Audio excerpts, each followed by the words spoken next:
It's another election year in Côte d'Ivoire. Afro expert in democracy, Tapiwa Diamond Chade, joins us on the line. Now, fake stories of a coup. We were talking about this. Coup d'etat in the West African nation of Côte d'Ivoire surfaced this week amid mounting tensions over the upcoming October general elections. Several accounts on social media sites, including Facebook X, posted videos of huge crowds on streets with burning buildings, which they claimed were from the country's commercial capital, Abidjan. We speak to Afro expert in democracy, Tapiwa Diamond Chade, on tensions over upcoming elections. We also look back how the history of electoral violence is in this country. Tapiwa, good morning. Good morning to you. Good morning to the listeners of Power FM from the length, width, breadth, and the rest of the world. Thank you so much for always making time. Thank you for having me. Let's take it to Côte d'Ivoire today. I mean, let's start there. The whole thing of a coup d'etat, any truth to that? Anything established as far as that, especially in the election year? Well, at this particular point in time, the government circles, the media guys responsible for media, they've come out and said, look, those were lies. Nothing of that sort and nature had happened. And also, from when we also look at reports coming from the left wing in terms of the media and the right wing pockets of the media, none of them have reported of any violence within the republic. So this is just one of those, fake news which were spread within Ivory Coast. What was also key to this as well, in terms of the reports which came out, was that, Ivory Coast is a French colony, and most of the interpretations in terms of language, the language of use, first preference would be English, would be French. But the reports, in terms of the media, how they were written and how they were coming out, from English language. So that further, concluded that no, this was not happening in Ivory Coast, but nothing of that nature happened. Plus the president as well, he was hosting a former president of the country over the weekend. It was business as usual, as far as that is concerned. Looking ahead to the elections, I mean, what does the history of Côte d'Ivoire say about the elections and any issues of concern leading into the elections? No, definitely. There are always issues of concern as far as Ivory Coast is concerned. What we know currently, just by location on its own, Ivory Coast borders Guinea, Liberia. Most importantly, they are at the border with Mali, Burkina Faso. And we know that there's been a wave in Mali and Burkina Faso in this part of ECOWAS region, where we have seen a lot of coup d'etats happening in that side. So the numbers, when we look at the numbers in Ivory Coast, this is the third most populous African country with 78 official languages, which tells you that, in terms of ethnicity, it is always at a nice age in terms of ethnicity battles on political lines. So from the time, they attained their independence, or from the time they were colonized by the France, we have not had peace in the country. The first president, the Mandela of the country, Boigny, when he took over, he ruled in the country for quite a very long time without elections being held in the country. So and after his demise, when Boigny died in 1993, Henry Konan Bedi, he took over in 1995. What he then started doing was to do this normal things that Africans do, African leaders. He was jailing opposition parties, abusing them. And in 1999, there was a military coup d'etat, and Kwena was put in power. And then coming into 2000, that's when we had the first civil war, after the presidential election, where Gabo and Kwena came into the election battle, and Gabo won that election. And then there was a military and civil unrest in the country. There was an uprising. There were a lot of deaths in the country, 200, 300 deaths, which were reported in the country. And then Gabo then took over. After taking over, there were issues to do with Ouattara as well, because Ouattara was dismissed, which also aligns to what is happening now. He was dismissed in terms of them saying that he was not an Ivorian, but he was from Burkina Faso. So that also led to a civil and political unrest. And Kwena, when he left the office, there was a military coup. Then he was killed and put into the streets, and there were allegations that he was involved in that military coup.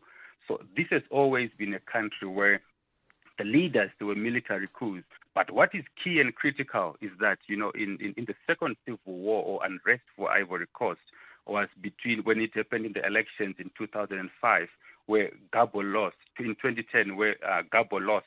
After losing the elections to Ouattara, Gabo bootlickers in the Constitutional Court, they then gave the election to him by unlawfully declaring him as a 51% winner against Gabo, who had attained 54%. So when the Constitutional Court did this, we remember former President Thabo Mbeki was sent to Ivory Coast.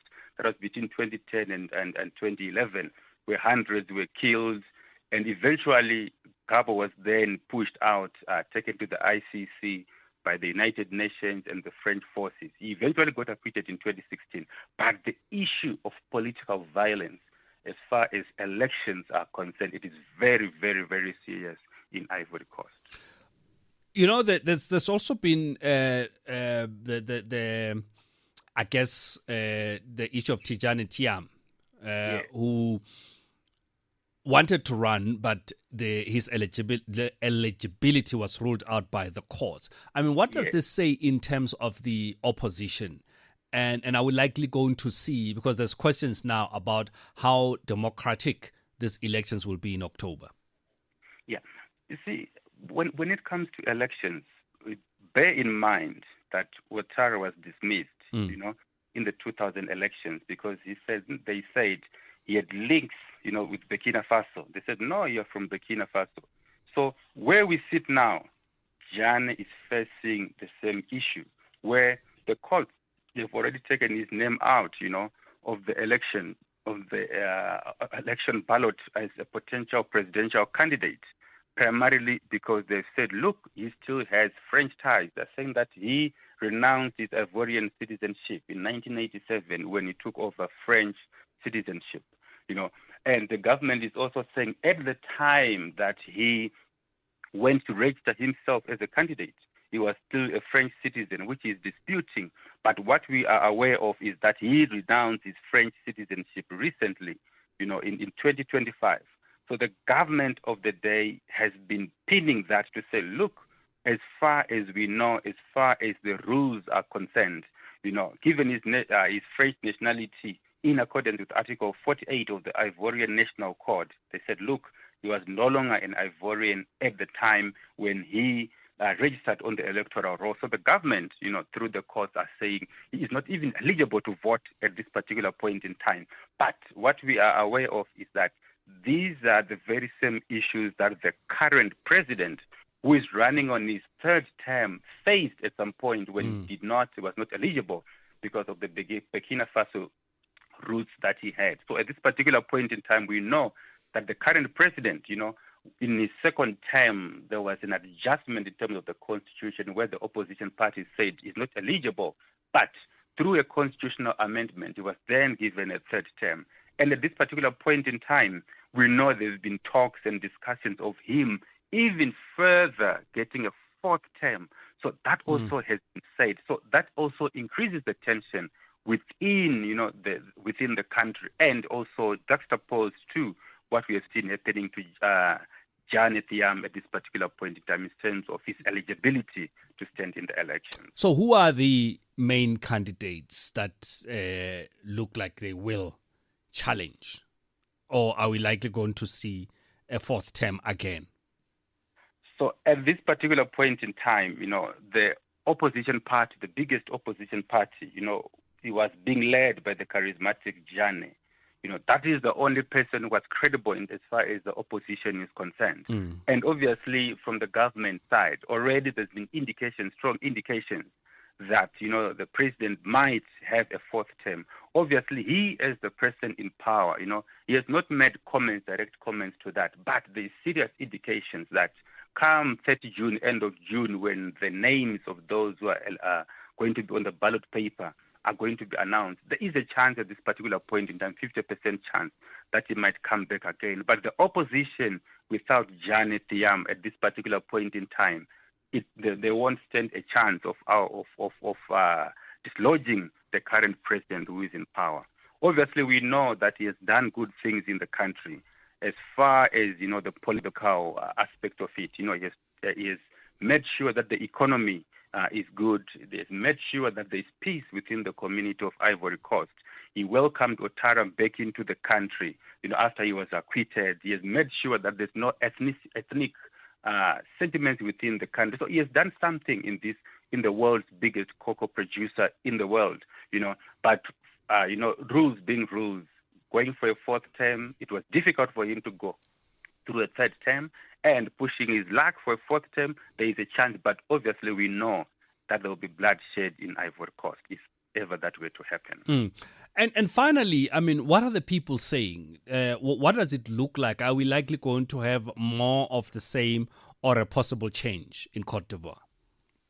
So in Côte d'Ivoire, what we know is that when people are not happy, people, they'll go into the streets. They are not hesitant to go into the streets. They are not hesitant, to go and demonstrate. They're not hesitant, to get killed in the streets. But the hopes of the people at this particular point in time, as far as opposition circles are concerned, they were relying more on Janet Yam. Janet Yam's bloodline comes from the independent father, the independent king, Kwena, who ruled Ivory Coast from the beginning. So he's coming from that family where most of his brothers has either taken up ministerial positions and serious government of his positions. So he now is coming over. Most likely, the intention is to take over from his uncle, who is the father figure, who is the Mandela of Ivory Coast. So the hopes of the people as far as change is concerned, they were, from the opposition circles at least, they were inclined and aligned to him, and him also being the leader of the opposition party. That is where the hope of the opposition party was. But as far as people on the ground are concerned, it's a 50-50, because primarily people have been happy with the current president, in terms of how he has transformed the country from where he took it from the previous leader. He has dealt decisively with issues to do with peace, issues to do with corruption. But we know that no one is perfect.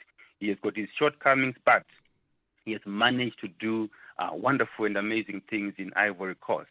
But the key element to this is that the military is always ready to take over at any given point in time, primarily because we know in this ECOWAS region, it is prone to have coup d'etats at any given time. So we just are hopeful that there will be peace when it comes to the elections in Ivory Coast.